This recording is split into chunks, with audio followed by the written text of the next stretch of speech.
Howdy y'all, EB's back, and today I finally have another G.I. Joe.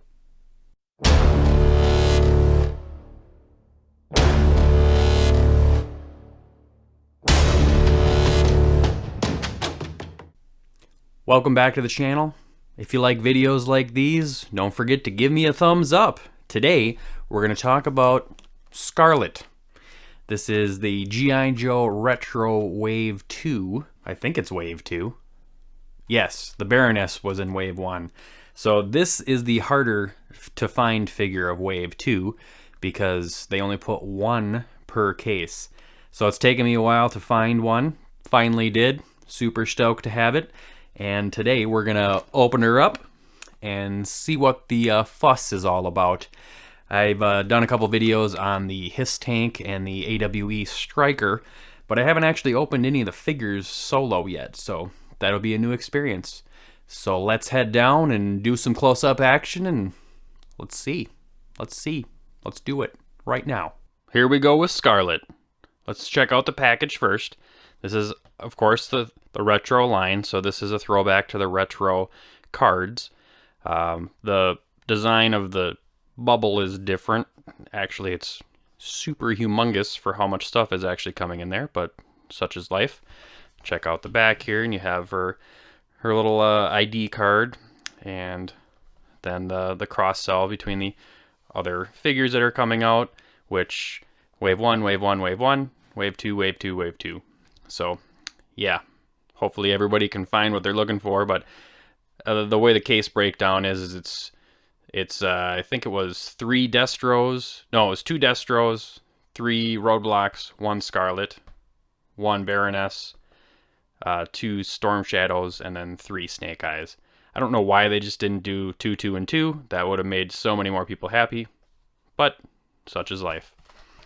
Well, let me open her up, and we'll be right back. There she is, Scarlett out of captivity. Let's check out her accessories real quick first. So she has the suspender type things with a little handgun, and then she has some arrows or bolts for her crossbow and has the provision to go on her back. And then, of course, she has to come with her crossbow because that's her thing. It's actually a 2-piece crossbow. It's kind of frightened me. I thought it was broken, but it just kind of goes together, which is cool. They fit it in the package really well. I was actually really surprised at how well everything clipped into the plastic clamshell. And there she is. And you can see she has her own nameplate there, which is nice, not just something generic. All right, let's check out the actual figure.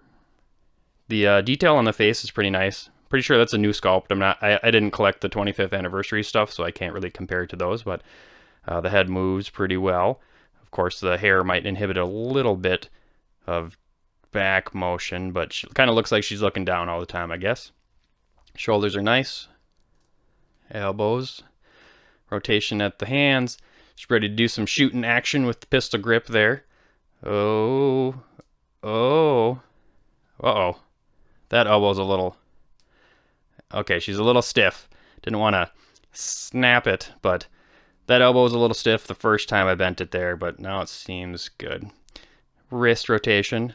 Have some upper torso rotation. Just kind of a weird thing. It actually looks like she's got kind of a beer belly there at the top, but that rotates, but I guess there is some front and back motion too. Not a whole bunch.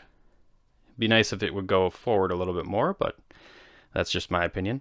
And no hip rotation though, just at the torso there.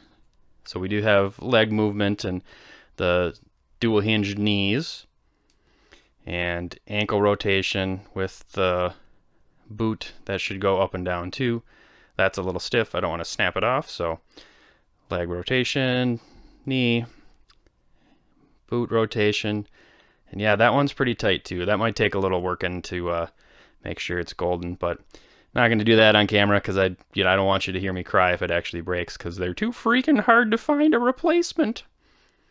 So all in all, the sculpt looks really nice.